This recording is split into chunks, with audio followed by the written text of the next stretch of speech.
کیا نماز میں نیت کے لیے یہ کہنا ضروری ہے کہ میں 4 رکعت فرض نماز پڑھ رہا ہوں، منہ میرا کعبہ شریف کی طرف، امام صاحب کے پیچھے، یا دل میں ہی پتہ ہو کہ آپ 4 رکعت فرض پڑھ رہے ہیں تو یہ بھی کافی ہوگا؟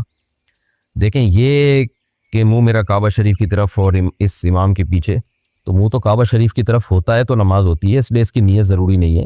باقی یہ کہ امام کے پیچھے میں دل میں اتنا ارادہ کافی ہے کہ میں جماعت سے نماز پڑھ رہا ہوں، اب اکیلا نہیں پڑھ رہا۔ بعض دفعہ انسان صف میں کھڑا ہوتا ہے، اپنی نیت باندھ لیتا ہے، تو دل میں بس اتنا ارادہ ہوتا ہی ہے۔ جب آپ صف میں کھڑے ہیں تو اور کیا کرنے کے لیے کھڑے ہیں؟ اپنی نماز تھوڑی پڑھنے کے لیے کھڑے ہیں۔ تیسرا مسئلہ یہ کہ 4 رکعت فرض پڑھ رہا ہوں، 2 رکعت فرض پڑھ رہا ہوں، یہ نیت لغو ہے۔